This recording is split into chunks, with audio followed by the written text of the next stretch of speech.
welcome back to my film and TV channel. You're all staying safe and well.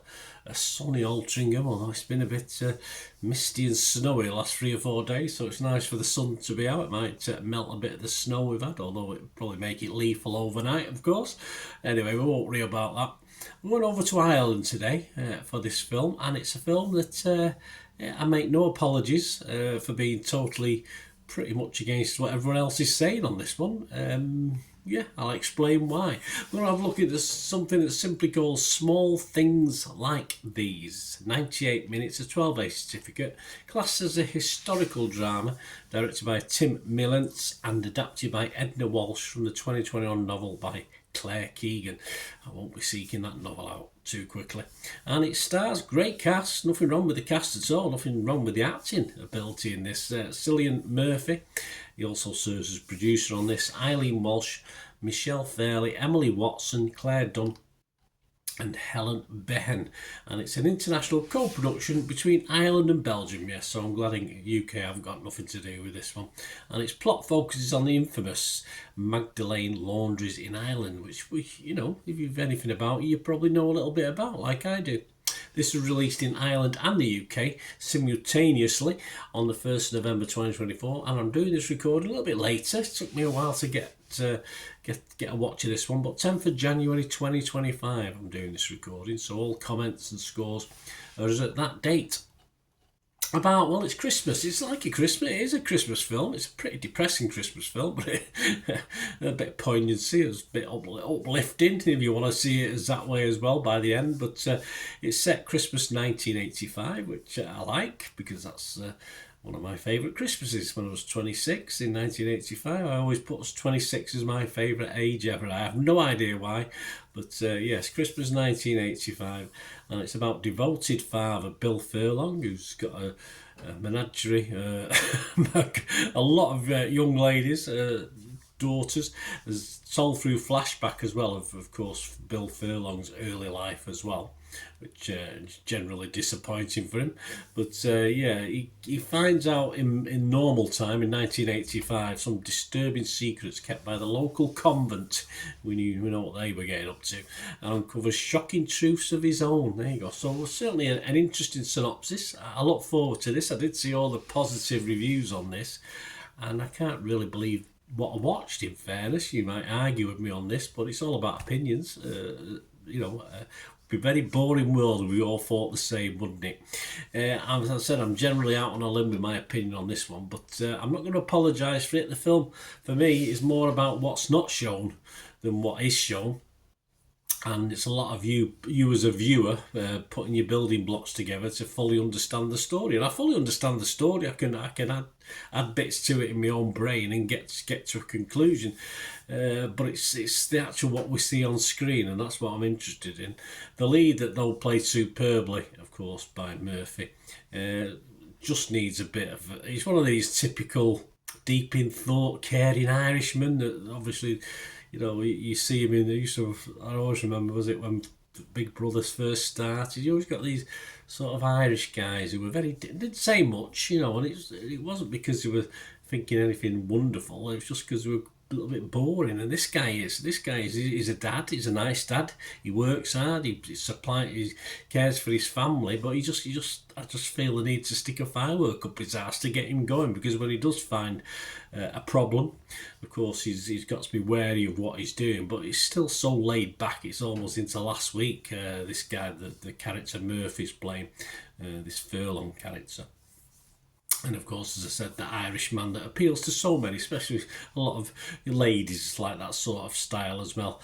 For me, I think I use the word grimily atmospheric. I don't know if that's a word, but I like it. It's grimily atmospheric to watch. And it makes full use of very minimal settings. There's not many settings on this, not many not many locations in this one.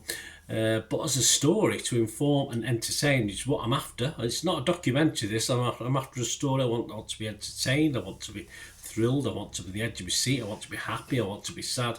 It's pretty much a failure for me. It doesn't really tick any boxes. It's just so much you have to put in yourself. We all know about the laundries, of course, unless you've lived under a rock all your life. You know about these Magdalene laundries, etc. But the fact, if you didn't know much about it, you're just given the bare bones in this of what's going on. You have to piece together a sort of cohesive story. And you end up with what I literally would call a piss poor ending. I thought the ending was awful, absolutely shocking. Even the ending didn't rescue it.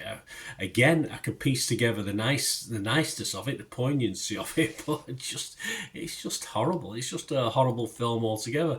The sentiment is nice, but for me, it was mostly like watching a pile of coal in an outhouse for an hour and a half. It just never really got anywhere for me.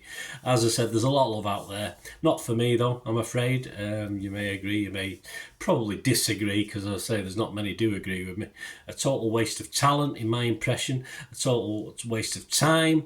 And yeah, a worthy subject matter, just not covered very well for me. I'd want to see a bit more on it. Of course, as I say, I'm aware of this. I've watched films. I've read up on the Magdalene Laundry, stuff like that as well, based on films I've watched. That gave me that interest. But this is shocking for me.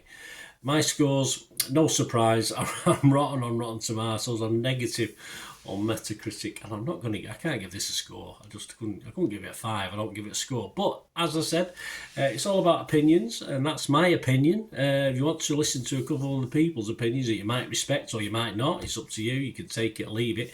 Rotten Tomatoes, 7.8 out of 10. So they like it. That's 99 critics. 92 were fresh. There were seven rottens, so there was at least 7 that agreed with me. The consensus reads Cillian Murphy's outstanding acting anchors small things like these, elevating and occasionally innovating historical drama. Occasionally, very rarely, I would probably put for that. Metacritic, 28 critics, 82 out of 100, 27 positive, just one mix, no negative. There was just one dissenting voice who was mixed on it, and that was Mick LaSalle from the San Francisco Chronicle. He scored it 50. He said you'd have to be passionately interested in the details of an Irish small town not to find small things like these something of a slog. Yes, I think the word slog is very, very good. But Helen O'Hara, Empire Magazine, 80 out of 100. She said, a deliberate film that uses small moments to examine one of the great questions of our time. How good people let bad things happen and how we might push back against the dark. Yes, well, I agree with that, but this film doesn't show us that. James Mottram from Total Film give it 80 as well. He said, Milliant, who brilliantly conjures a dank, oppressive mood. He does that. Even a shot of childhood fave Danger Mouse on TV. Yeah, I like that. Fails to lift the spirits. Skillfully avoids any overwrought confrontation. The film's understated power only grows as it goes on. I just think its understated power is just left it as an understated film. Awful. But Joe Public like it as well, perhaps not as much as the critics, which is not a surprise. Rotten Tomato users 4.1 out of 5. Good. And Internet Movie Database, over 14,000 scores and reviews. And yeah, not as high as I thought. So some people will agree with me based on this. An average of 6.9, which is good, but certainly not up with the 70s, 80s that we're getting from the critics and stuff like that. So there you go, guys. My thoughts on that. Let me know your thoughts, guys. Please, as I said, don't get upset about it. Don't say Bernie, you're absolutely useless. I just could not get into this one at all. It just wasn't for me. I love the idea. I love the story. I love the story of the Magdalene laundries, etc. Fantastic, horrible story, but very poignant. Very impressed by that over the years. The different things I've seen, the documentaries I've watched, the films I've watched, but this adds nothing to anything for me. Waste of time. There you go, guys. Let me know what you think. Anyway, it's all about opinions, as I said. Please, if you are new to the channel, it's 2025. I'm trying to get any help I can for the channel to improve it moving along. Or if you enjoy what I try and do, please stay tuned for ways of helping the channel out. Or if you want to just contact me through my various socials, just stay tuned, guys. Shout out before we go for my sponsors at the moment. Piat6505. They've got a little eBay shop. And they sell movie posters from the 1990s and 2000s. Some great films, some great actors. So please check the link in the comments section below and you'll go straight to the shop. I dispatch everything between 24 and 48 hours. So if you see anything there, you want to order it, you can also mention my name. I mean, they are sponsoring me, so I do my little deal as well. So you can get 10% off. If you buy anything, just mention me. Just say Bernard sent you, and I'll give you a 10% reduction on your order price. My thanks to Piat6505. If you're interested in sponsoring the channel yourselves, guys, supporting the channel by sponsorship, just let me know. My socials are on screen there, so just contact me about that and we can have a chat. Other ways to help me out, guys, if you watch the ads, if the ads on this YouTube ads, that helps in a very little way, but it all helps. It all, watch the pennies and pounds look after themselves, they say, don't they? Or the pennies or the 10p's look after themselves. But if you watch the ads or follow the links on the ads as well, that's always a nice way to support the channel. If you sort of hang on for it, I've done that. I watched other people's and followed the ads, something I fancied, which does happen from time to time.